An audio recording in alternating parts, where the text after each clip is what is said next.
ஸ்ரீசக்கர வரதாச்சாரியம் சுத்தசத்வ குருத்தமம் ஸ்ரீநிதிம் ராகவம் வந்தே he அபார கருணாகரம் மிதபுஷ்பார்ச்சனையனைவ அமிதகாருண்ய வர்ஷகா மிதபுஷ்பேண சந்துஷ்டா மிதோஹர்ஷம் பிரதீயதாம். எல்லோருக்கும் அடியனுடைய நமஸ்காரம். வராகப் பெருமாளாகிய ஞானப்பிரான் விஷயமாக ஆழ்வார்கள் அருளிய ஒரு முக்கியமான 6 பாசுரங்கள், அதன் விளக்கத்தை அடியன் அளிக்க வேண்டும் என்று லிஃப்கோ என்று சொல்லப்படும் லிட்டில் ஃப்ளவர் நிறுவனம், சிறிய மலர் நிறுவனம் அடியேனை கேட்டுக்கொண்டார்கள். யோசிச்சு பார்த்தேன், ரொம்ப பொருத்தமா இருந்தது. ஏன்னா வராகப் பெருமாள் பூமி தேவிட்ட என்ன சொல்றார், சிறிய மலரை கொண்டு எனக்கு அர்ச்சனை செய்தாலும் சிறிய மலரால் அர்ச்சனை பண்ணவனுக்கு நான் பெரிய அருளை புரிவேன், பெரிய அனுகிரகம் பண்ணுவேங்கிறார்.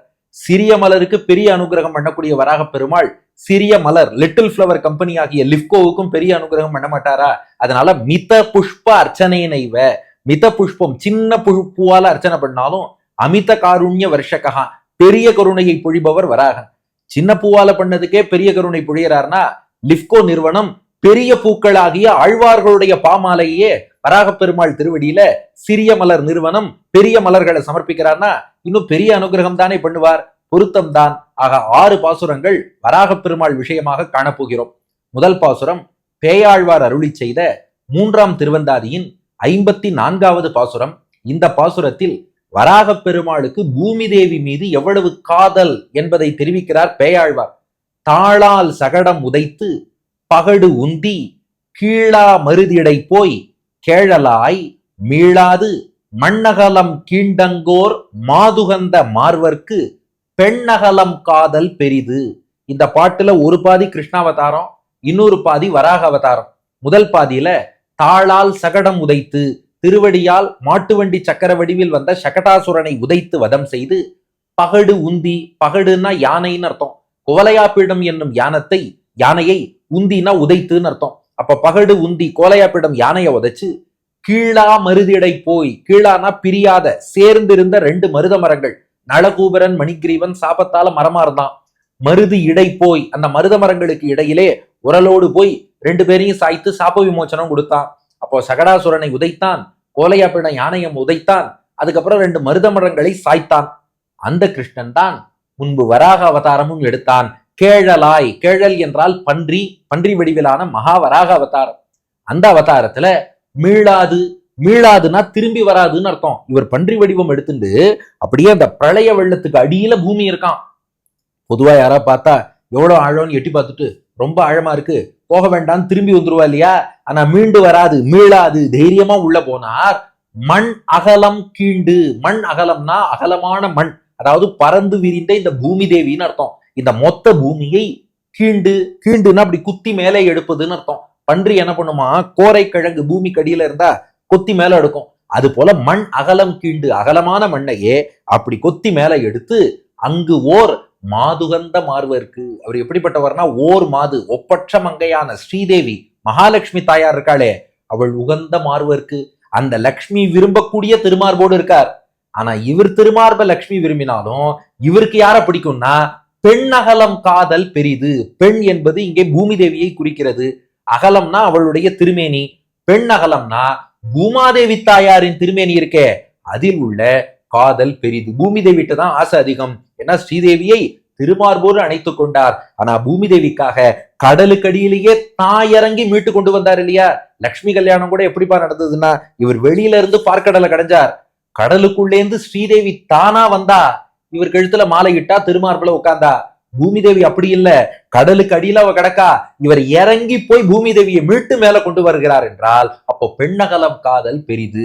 பூமி தேவிட்டு தான் காதல் அதிகம். அப்போ மாது உகந்த மார்வருக்கு லக்ஷ்மி திருமார்புல வச்சுருக்கார், பூமி தேவியை தானே சுமந்து இடந்தெடுத்து மேலே கொண்டு வந்தார் என்றால் வராகப் பெருமாள் பூமி தேவியை அதிகமாக விரும்புகிறார். கேழலாய் பன்றி வடிவில் மீளாது அஞ்சி திரும்ப வராது மண்ணகலம் கீண்டு, இந்த மண்ணை மேலே இடந்தெடுத்து அங்கோர் மாதுகந்த மார்வருக்கு லக்ஷ்மியோடு கூடிய திருமார்போடு இருப்பவனுக்கு பெண்ணகலம் காதல் பெரிது. பூமி தேவி கிட்டதான் காதல் அதிகம்னு பேயாழ்வாருடைய அனுபவம். அதுக்கு அடுத்தபடியாக திருமழிசை பிரான் அவருடைய திருச்சந்த விருத்தத்தின் 48வது பாசுரத்துல வராகப் பெருமாளுடைய பெருமையை ரசிக்கிறார்.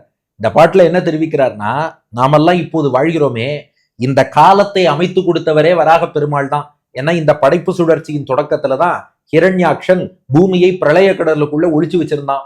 அப்ப வராக பெருமாள் மீட்டு கொடுத்து அதுக்கப்புறம் பூமியிலே படைப்பு தொடர்ந்ததால் தான் இந்த கல்பத்துக்கே ஸ்வேதவராக கல்பம்னு பேரு. கல்பம்னா இந்த படைப்பு சுழற்சி.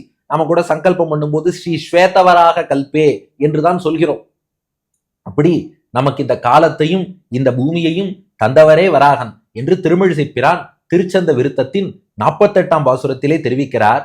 குன்றில் நின்று வானிறிந்து நீழ்கடல் கிடந்து மண் ஒன்று சென்று அதொன்றை உண்டு அதொன்று இடந்து பன்றியாய் நன்று சென்ற நாள் அவற்றுள் நல்லுயிர் படைத்தவர்க்கு அன்று தேவு அமைத்தளித்த ஆதிதேவன் அல்லையே. குன்றில் நின்று, திருவேங்கடம்ங்கிற குன்று மலையில நிக்கிறார் பெருமாள். வான் இருந்து, வான் விண்ணுலகமாகிய வைகுண்டத்தில் இருந்து அமர்ந்த திருக்கோலத்துல இருக்கார். நீழ்கடல் கிடந்து, பெரிய திருப்பார்கடல்ல பள்ளி கொண்ட கோலத்துல இருக்கார். திருமலையில நிக்கிறார், வைகுண்டத்துல அமர்ந்திருக்கார், பார்க்கடல்ல பள்ளி கொண்டிருக்கார். அந்த பெருமாள் தான் மண் ஒன்று சென்று, அந்த பெருமாள் ஒரு முறை என்ன பண்ணார்னா மண், இந்த மண்ணுலகம் எங்கும் சென்று அளக்கரேன்னு சொல்லி மகாபலிட்டேந்து யாச்சகம் கேட்டு 3 அடி நிலம் கேட்டு அளக்கரேன்னு சொல்லி சென்று தன் திருவடியால எல்லா உலகத்தையும் போயே அளந்துட்டு வந்துட்டார். அது ஒன்றை உண்டு. இன்னொரு சமயம் என்ன பண்ணார்னா பிரளய காலம் வந்தது, உண்டு இந்த உலகத்தையே உண்டு வயத்துக்குள்ள வச்சிருந்தார். அதே பெருமாள் தான் அதொன்று இடந்து பன்றியாய், இன்னொரு சமயம் பன்றியாய் வராகனாக அவதாரம் பண்ணி ஒன்று இடந்து இந்த பூமியை இடந்து பிரளய கடல்ல இருந்து இடந்து மேலே இருத்தி மேற்கொண்டு பிரம்மாவின் படைப்பு தொழில் நடைபெறும்படி பண்ணார். அப்படி அதொன்று இடந்து பன்றியாய் இவர் இடந்து மேல வச்சதுனாலதான் நன்று சென்ற நாள் அவற்றுள், நன்று சென்ற நாள்னா நாள் மேற்கொண்டு நாள்கள் காலம் எல்லாம் நன்று சென்ற நல்லபடியா போச்சு. ஏன்னா பூமி சுத்தணும், அதுக்கப்புறம் பூமி சூரியனை சுற்றி சுற்றி வர வேண்டும், இதெல்லாம் வந்தாதான காலக்கணக்கு. பூமியை கீழே மூழ்கி போயிடுத்துனா ஏது காலம்? அப்ப இவர் நிலைநிறுத்தவே தான் நன்று சென்ற நாளவற்றுள், நாள்கள் நல்லபடியா போக ஆரம்பிச்சது. அவர் திருநாமத்திலேயே ஸ்வேதவராக கல்பம்னு சொல்றோம். இந்த கல்பத்தில் நல்லுயிர் படைத்தவர்க்கு, நல்லுயிர் அதாவது மனிதர்களை எல்லாம் அதுக்கப்புறம் தான் பகவான் பிரம்மா மூலமாக படைத்தான். அது மட்டும் இல்ல, படைத்த மனிதர்கள்லயும் எல்லாருக்கும் சத்துவகுணம் நற்பண்பு அப்படியே வரல. ஒரு சிலர் ரஜோகுணம் தமோ குணத்தோட இருந்தா, அப்போ அவர்கள்லாம் சத்துவகுணமே வடிவெடுத்த பகவானை வழிபட மாட்டா. அப்போ ரஜோகுணம் தமோ குணம் உள்ளவர்களும் ஏதோ ஒரு நிலையில் ஒரு இறை வழிபாடு செய்ய சில தேவர்களை உருவாக்குவோம்னு அன்று தேவு அமைத்து அந்த ரஜோகுணம் தமோகுணம் உள்ளவர்கள் நேரடியா வழிபடுவதற்கு சில தேவர்களையும் உருவாக்கி சத்துவகுணம் உள்ளவா தன்னையே வழிபடட்டும் நேரா அனுகிரகம் பண்ணி அளித்த, இப்படி எல்லோரையும் காத்து கொடுத்த ஆதிதேவன் அல்லையே. பகவானே நீதான் ஆதிதேவன். ஏன்னா மற்ற தேவர்கள்னு யார சொல்றோமோ அவளையும் படைத்த தேவாதி தேவன், அதனால ஆதிதேவன். அப்போ மலைக்கு மேல் நிற்கிறான், வைகுண்டத்தில் அமர்கிறான், பார்க்கடலில் துயில்கிறான். ஒரு முறை பூமியை அளந்து நடந்து போனான், இன்னொரு முறை பூமியை உண்டு விட்டான், இன்னொரு முறை பூமியை இடந்து எடுத்தான். அதனால் நன்று போகக்கூடிய இந்த காலம் என்பது ஏற்பட இந்த கல்பத்தில் மனிதர்களை படைத்து அவளுக்கு ரஜோகுணம் தமோகுணம் தூக்கலா இருந்தா அதற்கேற்ற வழிபாடு செய்ய தேவர்களையும் படைத்த ஆதிதேவன் தான் பகவான் என்பதை குறிப்பிடுகிறார். அப்ப இந்த பாசுரத்தின் வாயிலாக இப்போ நாம் வாழக்கூடிய இந்த கல்பம் பூமி இது அத்தனையுமே அன்று வராக பெருமாள் நமக்கு மீட்டு கொடுத்தது என்பதை உணர்கிறோம். அதுக்கு அடுத்தபடியாக அந்த வராக பெருமாள் ஒரு சரம ஸ்லோகம் அருளி செய்தார். என்னன்னா, உடம்புல கை கால் எல்லாம் நன்னா இருக்கும் போது, மனசும் நல்ல ஆரோக்கியமாக இருக்கக்கூடிய சமயம், இளம் பிராயம், அப்போ அவன் திருவடியில சரணாகதி பண்ணி அவனுக்கு பூமாலை பாமாலை இதெல்லாம் நம்ம சமர்ப்பிச்சிட்டோம்னா மரண காலம் இறுதி காலம் வரும்போது கபம் வாதம் பித்தோன் இழுத்துன்னு இருக்கும்போது கட்டை போல் நாம் கிடந்து அந்த சரணாகதன் அவன் பகவானை மறந்தாலும், பகவான் சொல்றான் என் பக்தன் என்னை மறந்தாலும் நான் அந்த பக்தனை மறக்காமல் நினைவில் கொள்வேன். அப்ப இளமை காலத்துல பகவான்கிட்ட சரணாகதி பண்ணிட்டா முதுமை காலத்தில் நாம் அவனை மறந்தாலும் அவன் நம்மை நினைவில் கொண்டு ரட்சிப்பான் என்று வராக பெருமாள் சரம ஸ்லோகம் சொன்னார். அதை பற்றி ஆண்டாள் நாச்சியார் அருளிய பாசுரம், நாச்சியார் திருமொழியில 11ஆம் திருமொழியில 8வது பாசுரம் ரொம்ப பிரசித்தமான பாசுரம். பாசி தூர்த்து கிடந்த பார்மகட்கு பண்டொரு நாள் மாசுடம்பின் நீர்வாரா மானமில்லா பன்றியாம் தேசுடைய தேவர் திருவரங்கச் செல்வனார் பேசி இருப்பனகள் பேர்க்கவும் பேராவே. பாசி தூர்த்து கிடந்த பார்மகட்கு, பார்மகள் அப்படின்னா பூமி தேவின்னு அர்த்தம். பார்னா பூமி, பார்மகள் பூமி தேவி. அவ எப்படி கிடந்தாளாம்? பாசி தூர்த்து கிடந்த, பாசி படிந்து கிடந்தாளாம். ஏன்னா ஒரு பொருள் ரொம்ப நேரம் தண்ணிக்குள்ள இருந்தா பாசி பிடிச்சிடும். பூமி தேவி ரொம்ப நேரம் பிரளய கடல்ல இருந்ததுனால பாசி படிந்து கிடந்தாளாம். பண்டொரு நாள் அன்றொரு சமயம் பெருமாள் என்ன பண்ணார்னா மாசு உடம்பின் நீர்வாரா, அந்த பூமி தேவியை மீட்க அவர் பன்றியாக வந்தாராம். ஏன்னா எப்போ தன் மனைவியாகிய பூமி மேலேயே பாசி படிச்சு கொடுத்தோ, அப்புறம் நமக்கு மட்டும் என்ன அழுக்கு வேண்டாம், தூய்மையானவன் சொல்லி பயன் இல்லை, பரவாயில்லன்னு மாசுடம்பின் அழுக்கு படிந்த வடிவம் கொண்ட பன்றியாகவே பெருமாள் அவதாரம் பண்ணாராம். ஏன்னா ஒரு மனைவியோ அல்லது தனக்கு ரொம்ப பிடித்தமானவரோ ஒரு கிணத்துல விழுந்துடுறார், சேத்துல விழுந்துடுறாருன்னா இவரும் அதே சேத்துல இறங்கி காப்பாத்துவார் இல்லையா? அப்ப பூமி தேவி மீது எவ்வளவு காதல் என்றால் மாசுடம்பின் தானும் மாசுடம்பு. அதாவது மத்தவாழ்லாம் கூட அழுக்கு இருக்குன்னா அது தொடச்சுப்பா, பன்றி அதெல்லாம் ஒண்ணுமே பண்ணாது, அழுக்கிலேயே மூழ்கி கிடக்கும், பரவாயில்ல. மாசுடம்பின் அப்படிப்பட்ட மாசுடம்பு கொண்ட நீர் வாரா. நீர் வாரான்னா அந்த அழுக்கு நீர் அப்படியே கொட்டுமா, பன்றி போகும் இடமெல்லாம் அழுக்கு நீர் கொட்டும். அப்படிப்பட்ட வடிவம் கொண்ட மானமில்லா பன்றியாம். இந்த இடத்துல மானம்ங்கிறதுக்கு பெரியவாச்சான் பிள்ளை அபிமானம்னு வியாக்கியானம் பண்றார். அதாவது பெருமாள் நான் யார் தெரியுமா, நான் சர்வேஸ்வரன் தெரியுமா, நான் போய் பன்றியா வரதா அப்படியெல்லாம் நினைக்காமல் பூமி தேவியை மீட்கணும்னா பன்றியா வந்தாலும் தகும்னு சொல்லி அந்த அபிமானம் கர்வம் என்பதே இல்லாமல் எளிமையோடு பன்றியாக வந்தான். வந்து பூமி தேவியை மீட்கிறார் அல்லவா? அதனாலதான் தேசுடைய தேவர், தேசுன்னா தேஜஸ்ன்னு அர்த்தம். இப்படி வந்ததுனாலதான் தேஜஸ் கூடித்தான். அதுக்காக பெருமாள் ஏதோ பன்றி வடிவத்துல வந்தார், அழுக்கு நீர் கொட்டியது, அழுக்கு படிந்து இருந்தார், இல்லவே இல்ல. இப்படி வந்ததால் தான் பெருமாளுக்கு பெருமை. நான் சர்வேஸ்வரன், நான் இங்கேயே தான் உட்கார்ந்து இருப்பேன், கீழே வரமாட்டேன்னு சொன்னாதான் தேஜஸ் குறையுமே ஒழிய இறங்கி வர வர தேஜஸ் கூடத்தான் செய்யும். அப்போ தேசுடைய தேவர், தேஜஸோடு ஒளி வீசினார், அவர் தான் திருவரங்க செல்வனார். இப்போது திருவரங்க செல்வனாக வெளிகொண்டிருக்கிறார். பேசி இருப்பனர்கள் பேர்க்கவும் பேராவே. பேசி இருப்பனர்கள்னா அவர் பேசிய வார்த்தைகள், அவர் சொன்ன சரம ஸ்லோகம். பேர்க்கவும் பேராவே, அதை எவ்வளவுதான் மாற்ற வேண்டும் என்று பார்த்தாலும் என் உள்ளத்தை விட்டு நீங்காது. அப்படி என்ன சொன்னார்னா, ஸ்திதே மனசி சுஸ்வஸ்தே ஷரீரே சதியோ நரஹா தாத்து சாமியே ஸ்திதே ஸ்மர்த்தா விஸ்வரூபஞ்ச மாமஜம் ததஸ்தம் ரியமானம் து காஷ்டபாஷாண சந்நிபம் அகம் ஸ்மராமி மத்பக்தம் நயாமி பரமாங்கதிம்னு மனசு நல்ல நிலையில் இருக்கும்போது, நல்ல உடல் ஆரோக்கியம் இருக்கும்போது, உடம்புல தாத்துக்கள்லாம் சமமா ஈக்குவலிபிரியம்ல இருக்கும்போது, யார் ஒருத்தன் என்னை வழிபட்டு என்னை சரணடைந்து விட்டானோ, கடைசி காலத்தில் அவன் என்னை மறந்தாலும் நான் என் பக்தனை நினைவில் கொண்டு அவனை வைகுண்டத்துக்கு அழைத்து செல்வேன் என்று சொன்ன வார்த்தை இருக்கே, பேர்க்கவும் பேராவை. எவ்வளவு அசைத்தாலும் என் மனதில் இருந்து அவை நீங்காது. அப்படிப்பட்ட வார்த்தை சொன்னவர் வராகன் என்பதை ஆண்டாள் நாச்சியார் இந்த பாசுரத்திலே நமக்கு தெரிவிக்கிறாள். அப்போ பாசிபடந்து கிடந்த பூமியை மீட்பதற்காக மாசுபடிந்த திருமேனியோடு மாசு நீர் கொட்டும்படியான பன்றியாக வந்து தேசம் என்னும் தேஜஸோடு விளங்கிய அந்த ரங்கநாதன் வராக பெருமாள் இருக்காரே, அவர் பேசின வார்த்தைகள் என் நெஞ்சில் இருந்து நீங்காது. அடுத்து நம்மாழ்வார், ஆழ்வார்களின் தலைவர். அவருடைய திருவாய்மொழியில 5ஆம் பத்து 7ஆம் திருவாய்மொழி வானமாமலை தெய்வநாயக பெருமாளை பாடும்போது 6ஆம் பாசுரத்துல வானமாமலை பெருமாளையே வராகனாக கண்டு பாடுகிறார். ஏனமாய் நிலங்கீண்ட என் அப்பனே கண்ணா என்றும் என்னை ஆளுடை வானநாயகனே மணிமாணிக்கச் சுடரே தேன மாம்பொழில் தன் சிறீவர மங்களத்தவர் கைதொழ உரை வானமாமலையே அடியேன் தொழ வந்தருளே. ஏனம் என்றால் பன்றின்னு அர்த்தம்.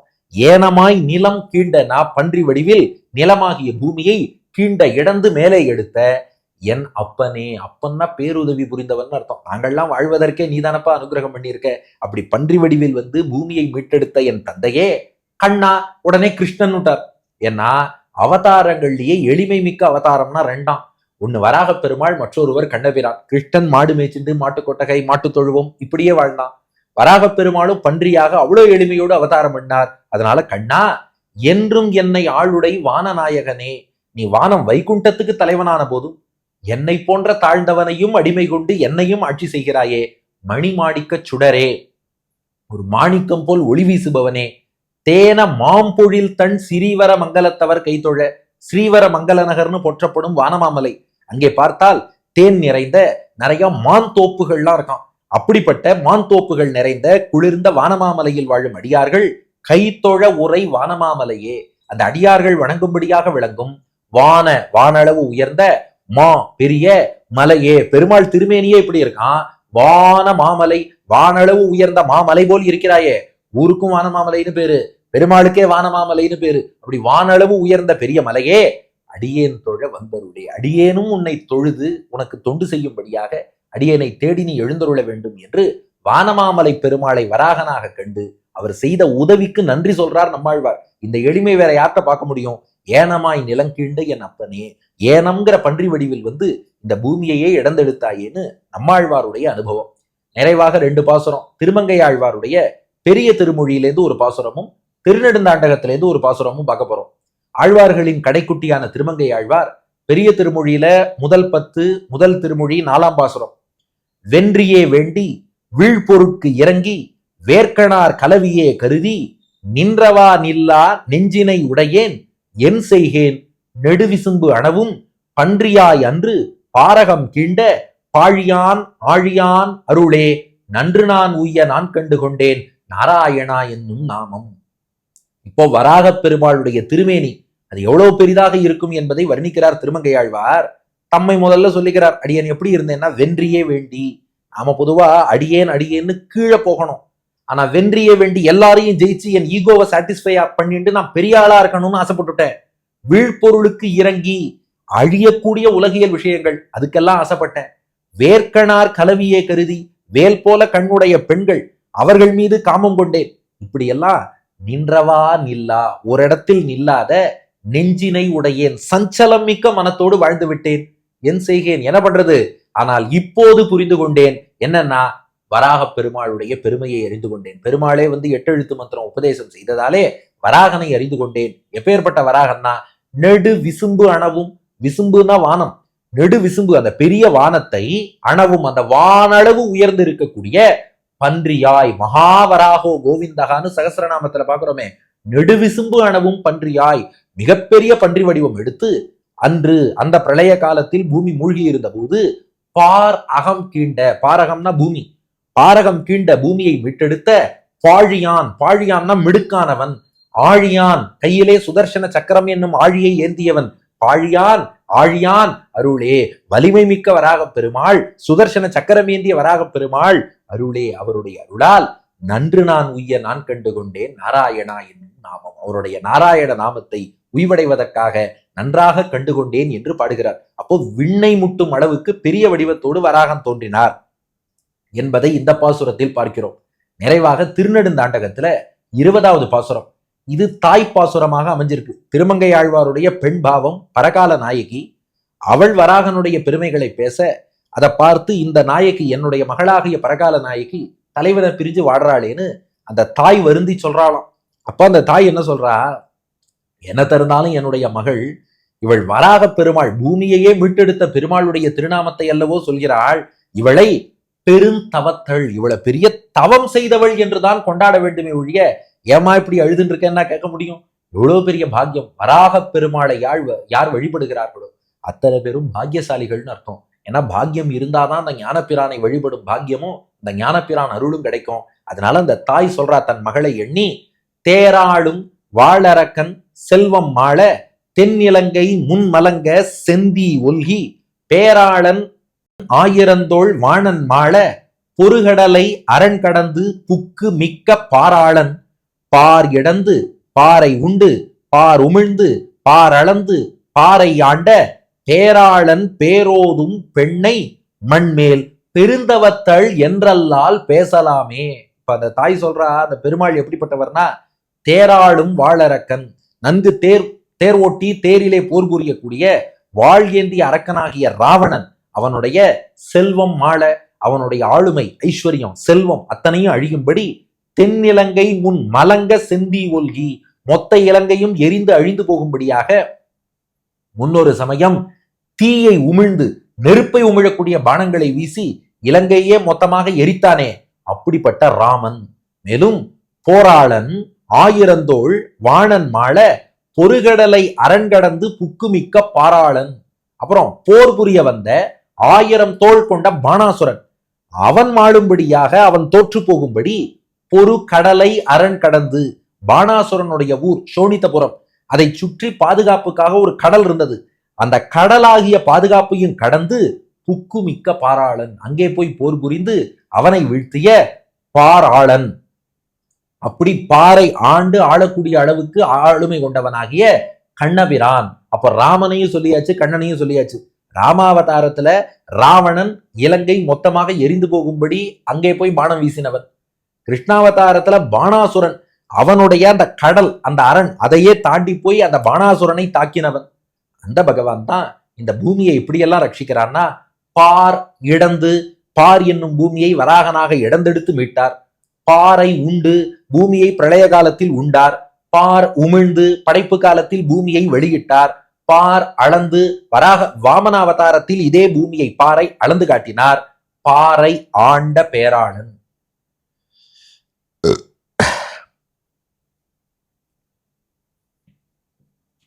இந்த இடத்துல ஆண்டனா காப்பாற்றியன்னு அர்த்தம். பாறை ஆண்ட, இப்படியெல்லாம் பூமியை காப்பாற்றிய பேராளன், பெருமை மிக்கவன் இருக்கானே, பேரோதும் அந்த பகவானுடைய திருநாமங்களை ஓதக்கூடிய பெண்ணை, என்னுடைய மகள் பரகால நாயகி இருக்காளே, வராகனுடைய திருநாமத்தை சொல்றா.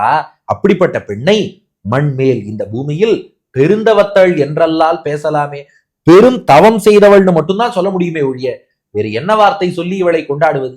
அல்லது பழித்தும் பேச முடியுமா? அப்போ வராகனுடைய திருநாமத்தை சொல்பவளை பெருந்தவத்தள், தபஸ்வினி, தவம் புரிந்தவள் என்று சொல்வதை தவிர வேறு வார்த்தைகளால் வர்ணிக்க முடியாது. அப்ப அவன் பாறை இடந்தவன், பாறை உண்டவன், பாறை உமிழ்ந்தவன், பாறை அளந்தவன், அப்படிப்பட்ட பாராளன், பாறையே ஆண்டவன். அதனால பூமியை இடந்தெடுத்த வராகன், பார் இடந்து என்று இந்த பாட்டிலே ரசிக்கிறார் திருமங்கை ஆழ்வார். இப்படி ஆழ்வார்கள் அத்தனை பேருமே ஞானப்பிரானாகிய வராகனுடைய அந்த குணங்களிலே ஈடுபட்டு ஆழ்ந்திருக்கிறார்கள். நாச்சியார், ஆண்டாள் நாச்சியார் அவருடைய சரம ஸ்லோகத்தை கொண்டாடினாள். பேயாழ்வார் அவருக்கு பூமி மீது இருக்கும் காதலை கொண்டாடினார். திருமழிசைப்பிரான் அவர்தான் நமக்கு வாழ்வும் காலமும் பூமியும் தந்தவர் என்றார்.